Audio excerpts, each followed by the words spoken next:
8 मार्च 2014 रात के करीब 12:42 हो रहे थे। मलेशियन एयरलाइन की एक फ़्लाइट कोलालमपुर से उड़ान भरती है, जिसको अगले 5.5 घंटों में चाइना की कैपिटल बीजिंग पहुंचना है। अब तक ये रात और दिन की तरह नॉर्मल थी, जिसमें सवार 239 लोग आने वाले खतरे से अनजान थे, जिसमें 12 क्रू मेंबर्स भी थे। और इस फ्लाइट को कैप्टन जहारी अहमद शाह और उनके को पायलट फारिक अहमद चला रहे थे। अब रात के करीब 1:08 पर यह फ्लाइट मलेशिया कोस्ट लाइन को पार कर लेती है, वहीं साउथ चाइना सी के ऊपर पहुंच जाती है। आपको बता दें, अभी भी ये फ्लाइट कोलालमपुर के संपर्क में थी। अब तक सब कुछ ठीक चल रहा था। अब ये फ्लाइट रात के करीब 1:19 पर वियतनाम के एयर स्पेस में एंटर कर लेती है और वियतनाम के हो ची मिन्ह एटीसी के संपर्क में आ जाती है। फ्लाइट के कैप्टन कोलालमपुर एटीसी को गुड नाइट बोलते हैं।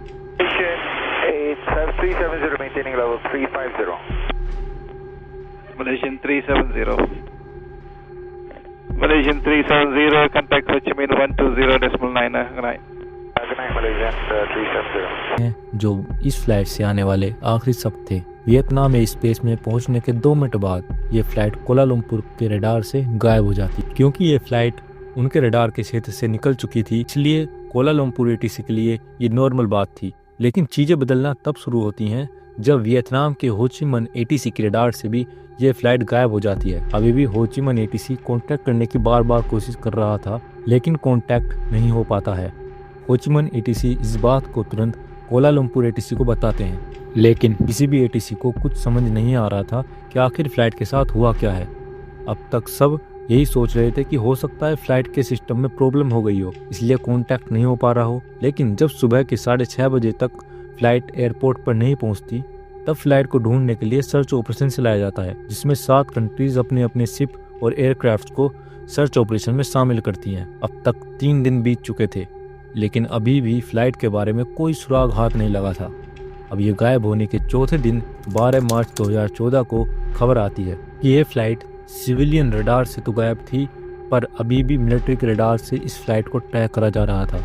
मिलिट्री रडार का कहना था कि जब ये फ्लाइट वियतनाम एयर स्पेस में पहुंची और रडार से गायब हुई, तब इस फ्लाइट ने एक राइट टर्न लिया और उसके बाद यू टर्न लेकर वापस मलेशिया की तरफ उड़ने लगी। लगभग 30 मिनट बाद फ्लाइट पेनांग को पार करते हुए मलक्का स्ट्रीट को पार किया और अब ये फ्लाइट अंडमान और निकोबार की ओर उड़ने लगी। बताया जाता है कि रात 2:22 तक इस फ्लाइट को मिलिट्री रडार ने ट्रैक किया और उसके बाद ये फ्लाइट मिलिट्री रडार से भी दूर निकल चुकी थी। मतलब कहना गलत नहीं होगा कि जिस जगह पर प्लेन को ढूंढा जा रहा था, वहाँ ये प्लेन था ही नहीं। फिर सवाल यही उठते हैं कि आखिर प्लेन गया तो गया कहाँ? प्लेन को जाना था बीजिंग, लेकिन ये वापस क्यों मुड़ा? लेकिन अभी तक जवाब इनके नहीं मिल पाते। अब तक जिस फ्लाइट को गल्फ ऑफ थाईलैंड और साउथ चाइना सी में ढूंढा जा रहा था, अब उस फ्लाइट को इंडियन ओशन में ढूंढना है। अब दुनिया का सबसे बड़ा सर्च ऑपरेशन शुरू होता है। इतनी मशक्कत करने के बावजूद इस जहाज के बारे में कुछ पता नहीं चल पाता कि आखिर ये जहाज गया तो गया कहाँ। अप्रैल 2014 को फैसला किया जाता है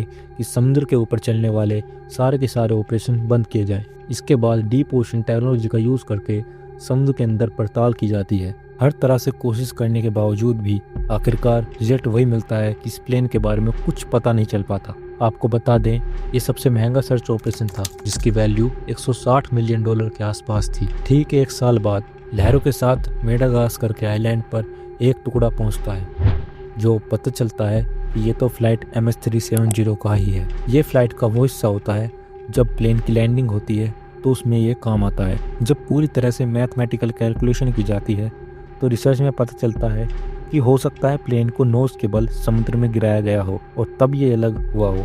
इसका मतलब ये हो सकता है कि क्या पायलट इस सब का जिम्मेदार था। और एक बात पायलट से जुड़ी सामने आती है। पायलट के घर से फ्लाइट सिमुलेटर मिलता है। एक सिमुलेटर वो होता है जो रियल एनवायरनमेंट पैदा करता है किसी भी चीज़ का। ये गेम की तरह होता है। आगे पता करने पर पता चलता है कि इसमें जो पाथ बनाया गया था वो रियल फ्लाइट के पाथ से मेल खाता है। पुलिस को ऐसा लग रहा था कि मानो कैप्टन ने सबसे पहले इस फ्लाइट पर इस पाथ की प्रैक्टिस की हो, वो पहले से ही इस सब की तैयारी कर रहा था। तो यहाँ पे ये कहना गलत नहीं होगा कि इन सब का जिम्मेदार सिर्फ कैप्टन ही था। इस फ्लाइट MS-370 से जुड़ी बातें धीरे धीरे सामने आने लगी, लेकिन कभी भी ये पता नहीं चल सका कि आखिर ये प्लेन गया तो गया कहाँ। थ्योरी ये दी जा रही थी कि हो सकता है प्लेन को हाईजैक कर लिया हो, और वहीं दूसरी ओर कहा जा रहा था ये प्लेन दूसरी दुनिया के लोगों के अंडर में हो। और आपको क्या लगता है, अपनी राय कमेंट में ज़रूर बताना। और अगर वीडियो थोड़ी सी भी अच्छी लगी हो तो वीडियो को लाइक कर चैनल पर नई वीडियोस के लिए सब्सक्राइब जरूर करना।